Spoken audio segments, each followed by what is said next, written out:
कैसे सारे welcome back to the अंगार बैच। और आज की वीडियो हम सीखने वाले हैं वेरिएबल्स कैसे डिक्लेयर किए जाते हैं पाइथन प्रोग्रामिंग लैंग्वेज के अंदर। ठीक है, सारे रेडी हो? चलो आज स्टार्ट करते हैं।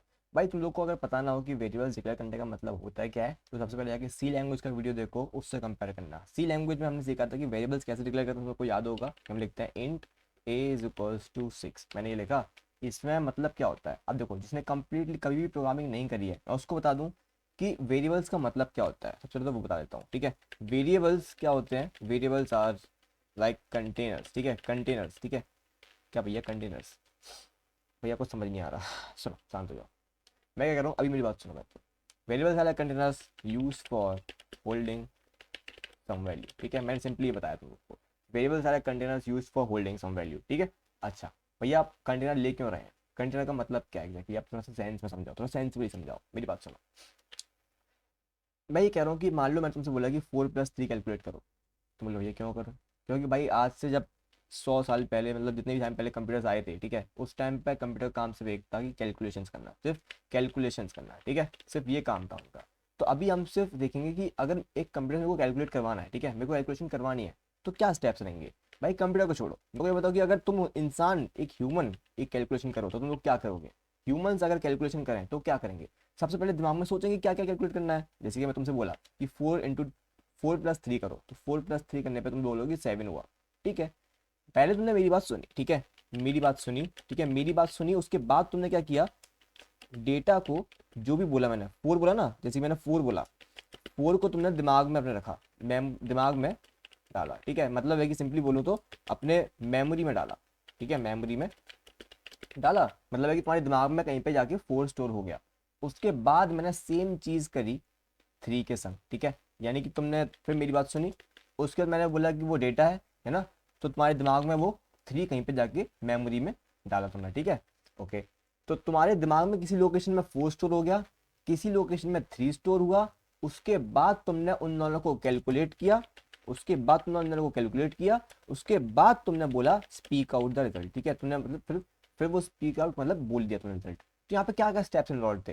पहला स्टेप इन्वॉल्व था कि मेरी बात सुनने के बाद अपने दिमाग में नंबर 3 होने वाला और 4 होने वाला है ये डालना। ठीक है, ये 2 स्टेप थे। उसके बाद कैलकुलेट करना कि रिजल्ट कितना होने वाला है। अब ये कैलकुलेट करने के बाद भी तुमने अपनी मेमोरी के अंदर इस रिजल्ट को कहीं पे स्टोर किया होगा, अपने दिमाग में तुमने याद किया होगा कि हाँ 3+4 करने पर 7 आएगा। ये नहीं कि कैलकुलेट करते भूल गए, नहीं ना, तुमने ये भी याद रखा होगा बीच में कहीं ना कहीं कि 7 रिजल्ट आएगा। ठीक है, तो अब बेसिकली वही सेम चीज हम लोग को कंप्यूटर के लिए करनी है। कंप्यूटर के लिए हम कैसे करेंगे? सबसे पहले कंप्यूटर के अंदर हमें किसी रैम की लोकेशन में, मेमोरी क्या होती है, रैम होती है, तो रैम के अंदर वो किसी लोकेशन में 3 या 4 डेटा स्टोर करना पड़ेगा। अब वो मैं कैसे करूंगा? वो मैं ऐसे करूंगा।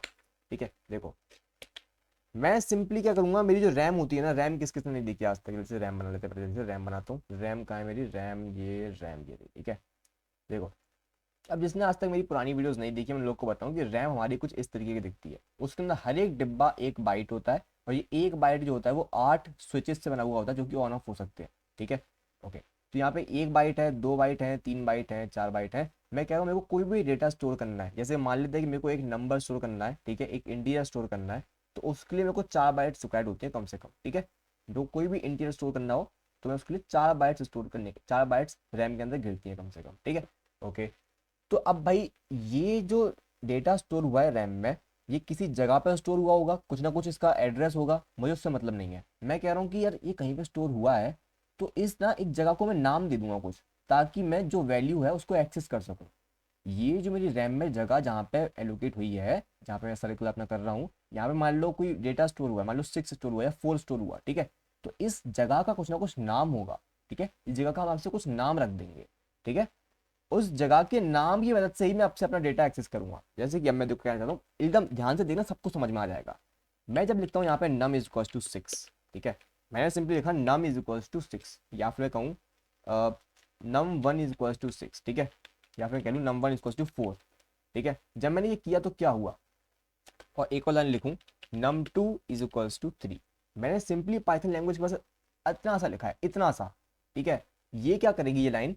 4 को मेरी रैम के अंदर किसी लोकेशन पर स्टोर कर देगी, और उस लोकेशन को मैं आज से num1 कहूंगा।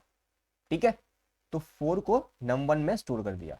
ऐसे ही रैम के अंदर कहीं पर 3 जो है, वो भी स्टोर हो जाएगा num2 लोकेशन पे, num2 लोकेशन पे, ठीक है।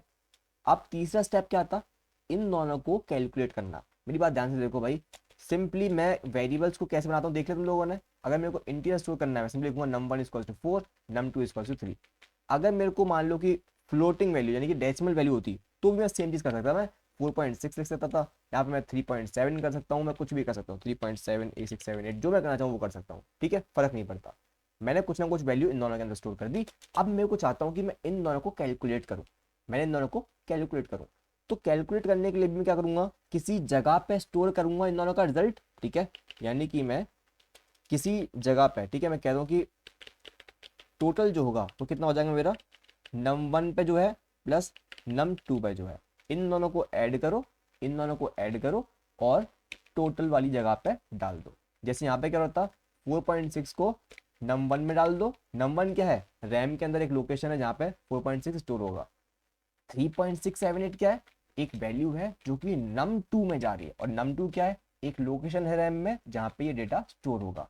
ऐसे ही num1 और num2 में जो लोकेशन में जो डेटा है उन दोनों को ऐड करो और उसको टोटल में डाल दो जो कि एक लोकेशन है रैम के अंदर। समझ में आया वेरिएबल्स क्या होते हैं, सिंपली लिखूं तो variables are memory locations for storing some data, ठीक है। कुछ डेटा को स्टोर करने के लिए मेमोरी लोकेशंस को हम क्या कहते हैं, वेरिएबल्स कहते हैं, ओके परफेक्ट। अब मैंने बोला कि रिजल्ट को हमने बोला कि 4 + 3 इक्वल्स टू 7 होता है भैया, तो हमने ये बोला ना कि 7 होता है, तो यार अब पाइथन बोलेगा तो नहीं, तो हम एक काम करेंगे, रिजल्ट को हम प्रिंट करवा लेंगे। प्रिंट फंक्शन याद है सब लोग को, प्रिंट फंक्शन कैसे काम करता है, ये देखो, प्रिंट फंक्शन के अंदर मैंने टोटल लिख दिया, ठीक है। तो अब मैं इसको जब रन करूंगा, देखते हैं क्या होगा, इसको रन करूँ तो एग्जीक्यूट करते हैं इसको, और तुम सबको दिखाई दे रहा है कि आंसर आ गया इतना मेरा 8.27999। अगर मैं सिमिलरली काम करूँ कि इसको यहाँ पे सिंपली 3 और यहाँ पे मैं 4 कर दूँ, लेट्स हैव अ लुक अब क्या होगा। इसको मैंने यहाँ पे 3 और 4 कर दिया, अब मैं इसको एग्जीक्यूट करूँ तो देखते हैं क्या होगा, मेरा 7 आउटपुट आ चुका है टर्मिनल पे। सब देख पा रहे हो, सब देख पा रहे हो, टर्मिनल पे 7 आउटपुट आ चुका है मेरा। अच्छा, मैं इसको थोड़ा सा मैं उसको बनावटी भी कर सकता हूँ, जैसे कि ऐसे, the answer is equals to, ये कॉमा लगा दूं मैं यहाँ पे, तो इसको मैं रन करूंगा तो देखो क्या होगा, the answer is equals to 7। तुम देख पा रहे हो किस तरीके से मैंने पाइथन के प्रिंट फंक्शन का इस्तेमाल किया है, किस तरीके से मैंने इस्तेमाल किया है। तुम लोगों ने अगर पिछली वीडियो देखे समझ में आ रहा होगा ये वाला प्रिंट फंक्शन, ठीक है। ओके, अब आगे देखते हैं। आगे मैं तुम लोग को बताऊं कि अगर मेरे को नंबर जो है ये यूजर से इनपुट लेना है, यूजर से इनपुट लेना है, तब मैं क्या करूंगा, ठीक है। ये भी हम इसी वीडियो के अंदर खत्म कर लेंगे, इनपुट थ्रू यूजर कैसे लेते हैं वेरिएबल के अंदर। अब ऐसा तो होगा नहीं कि हम हर बार num इक्वल्स टू 6 ये डिक्लेयर करेंगे, कभी कभार हम अपने यूजर को जो हमारे प्रोग्राम चलाने वाला है उसको लिबर्टी देंगे, उसको हम बोलेंगे भाई तू वैल्यू दे, हमारा प्रोग्राम उसको कैलकुलेट करके बता देगा। अब हमारा एक एक तरीके से हमने एक हेल्पर बना दिया है, ठीक है। कोई बच्चा है उसको ये नहीं पता कि 5 थ्री कितना होता है, तो हम आज से उसको एक एक प्रोग्राम बना के दे रहे हैं, वो उसकी मदद करेगा, ठीक है। बेसिकली कैलकुलेटर बना के दे रहे हैं। अब देखो हम कैसे करेंगे, हमने बोला भाई num1 है, ठीक है, num1 है, इसके अंदर हमें यूजर से इनपुट चाहिए, यूजर से इनपुट चाहिए। हम ये कैसे करेंगे, हम बोलेंगे एक फंक्शन है, एक फंक्शन है किस नाम का, इनपुट नाम का, ठीक है। मेरे को अगर num1 के अंदर इनपुट चाहिए तो रैम के अंदर num1 लोकेशन पे ये इनपुट फंक्शन क्या करेगा, जो भी हम कीबोर्ड से इनपुट देंगे वो num1 में चला जाएगा, ठीक है। मैं अगर चाहूँ तो मैं प्रिंट करवा सकता हूँ num1 को अब, ठीक है। देखो मैं यहाँ पे अब एक चीज़ और इसको एग्जीक्यूट करूंगा, इसको मैंने यहाँ पे रन करूं, जैसे कि अभी मेरे से ना एक ब्लैंक दिखाई दे रहा है, कुछ भी दिखाई नहीं दे रहा, क्यों, क्योंकि अभी ये मेरे से इनपुट मांग रहा है, अभी ये मेरे से इनपुट मांग रहा है, ध्यान देना ध्यान देना। अभी ये मेरे से इनपुट मांग रहा है जो कि नंबर में बाद में जाएगा, ठीक है। तो अब मैं इनपुट क्या दे सकता हूँ, मैं कुछ भी इनपुट दे सकता हूँ, जैसे मैं 567 में इनपुट दिया, मैं एंटर दबाऊंगा और अगला स्टेटमेंट जो कि था प्रिंट num1 वो एग्जीक्यूट हो गया, ठीक है। सिमिलरली अगर मैं यहाँ पे num2 के लिए भी यूजर से इनपुट लूँ तो बहुत सिंपली मैं ऐसे ले सकता हूँ, num2 के लिए भी इनपुट लूँ और लेट्स हैव अ लुक, यहाँ पे मैंने 145 और 167, तो तुम देख रहे हो कि इसने कुछ इनपुट नहीं दिया। एक सेकंड फिर से इसको करते हैं एक बार एग्जीक्यूट, ओके फिर से करते हैं। मैंने यहाँ पे 145 लिखा एंड 156, तो तुम देख रहे हो कि इसने num1 प्रिंट कर दिया है, ठीक है। अगर मैं चाहूँ तो num2 को भी ऐसे ही प्रिंट करा सकता हूँ, ठीक है। num2 को भी मैंने ऐसे ही प्रिंट करवा दिया, एग्जीक्यूट हिट करता हूँ मैं यहाँ पे, और यहाँ पे मैंने 15 16 मैं दोनों को हिट करता हूँ, 15 16 मेरे प्रिंट हो गए हैं। क्या मैं इन दोनों को ऐड करके भी प्रिंट करा सकता हूँ? बिल्कुल, जैसे पहले करवाया था बिल्कुल वैसे ही करवा देंगे यार, देखो बहुत आराम से। Total is equals to num1 plus num2, ठीक है, ये हमने करा। num2 करना था, num2 हो गया कोई दिक्कत नहीं। मैं यहाँ पे प्रिंट कराता हूँ टोटल को, और मैंने प्रिंट कराया टोटल को, और मैं इसको एग्जीक्यूट हिट करूंगा, और तुम देखो मैं यहाँ पे वैल्यूज दे रहा हूँ 4 और 5, और मेरा आंसर आया 45, जो कि बिल्कुल भी एक्सपेक्टेड नहीं था। यहीं से हम लेके आते हैं एक हल्का सा और अलग कॉन्सेप्ट, वेरिएबल्स। तो तुम लोग को ज़्यादा का समझ में आ गया कि क्या होते हैं। रैम के अंदर कुछ मेमोरी लोकेशंस होती हैं जहाँ पे हम वैल्यू स्टोर करें तो वो स्टोर हो जाती हैं, ठीक है। अगर यूजर से इनपुट लेना है तो इनपुट फंक्शन का इस्तेमाल करेंगे। अरे भैया ये आउटपुट 45 क्यों आ रहा है, ये तो गलत गणित लगा रहा है भैया, num1 प्लस num2 ये तो बच्चों वाली गणित लगा रहा है। इसने एक्चुअली गणित सही लगाई है, टेंशन मत लो। इनपुट फंक्शन ना बाय डिफॉल्ट जो भी हम टैक्स देते हैं, जो भी टैक्स देते हैं उसे स्ट्रिंग के फॉर्म में लेता है, फॉर्म में लेता है। मतलब कि मैंने जो यहाँ पे 4 लिखा है ये एक नंबर नहीं, एक टेक्स्ट के फॉर्म में गया है। नंबर नहीं गया, एक टेक्स्ट के फॉर्म में गया है, ठीक है। और दूसरा num2 जो 5 है वो भी टेक्स्ट के फॉर्म में गया है।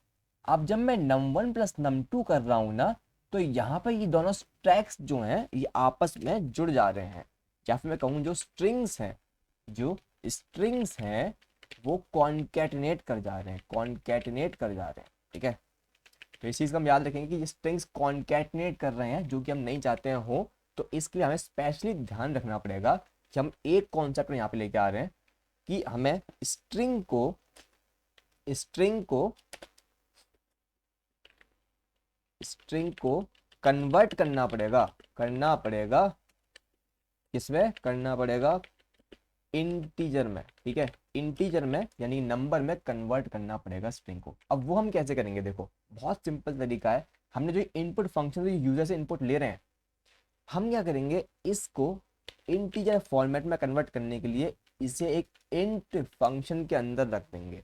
ये देखो ये इंट फंक्शन क्या कर रहा है, ये जो इनपुट फंक्शन है ना अंदर, इससे जो भी वैल्यू आ रही है उसे एक इंटीजर में कन्वर्ट कर रहा है। सेम चीज मैं यहाँ पे करूंगा, यहाँ पे देखो कुड़ुक, और यहाँ पे मैंने लगाया कुड़ुक, ठीक है। अब देखो मैंने क्या किया, इन दोनों के अंदर इनपुट लिया और इसको इंटीजर में कन्वर्ट कर दिया। देख पा रहे हो दोनों, शाबाश। अगर देख पा रहे हो यहाँ पे मैं num1 प्लस num2 अब करूँ तो अब ये स्ट्रिंग्स जो है वो कॉन्केट नहीं हो रहे हैं। क्यों नहीं हो रहे हैं, क्योंकि अब num1 प्लस num2 जो है num1 और num2 क्या है, अब num1 और num2 अब जो है अब क्या है, अब है इंटीजर्स, ठीक है। num1 के अंदर एक्चुअली वैल्यू 4 स्टोर होगी, एक्चुअली वैल्यू 5 स्टोर होगी, और टोटल के अंदर actual data mathematical data store होगा। अब मैं इसको अगर एग्जीक्यूट हिट करूं, लेट्स हैव अ लुक कि क्या आउटपुट आएगा। मैं यहाँ पे वैल्यू देता हूँ 5 और यहाँ पे देता हूँ 6 and the answer is 11 as expected. तो तुम लोग को होपफुली समझ में आया होगा कि किस तरीके से मैं वैल्यूज जो हैं उनको फीड कर सकता हूँ मेरे मेमोरी के अंदर, पाइथन की सॉरी कंप्यूटर की मेमोरी के अंदर वेरिएबल्स की मदद से, और इनपुट कैसे लेते हैं यूजर से, ठीक है। अगर मैं यहाँ पे कैरेक्टर इनपुट चाहिए वो मैं कर सकता हूँ यहाँ पे सिंपली, इसमें मेरे को मान लो फ्लोट के लिए चाहिए तो मैं फ्लोट कर सकता हूँ यहाँ पे, ठीक है। अगर मेरे को फ्लोट के लिए चाहिए तो मैं यहाँ पे फ्लोट कर सकता हूँ ऐसे, ठीक है। ओके, यहीं से अब हम थोड़ा बहुत यहीं पे हम इस वीडियो को कट करते हैं, ठीक है। उसके बाद हम अगले वीडियो में सीखेंगे थोड़ा बहुत और सीखेंगे इफ एल्स के बारे में, ठीक है। तब तक के लिए इस वीडियो को यहीं पर कट करते हैं। आडियोस, पढ़ो तुम लोग, मजे करो, मौज लो, जिंदगी मजे से काटो। अब बैच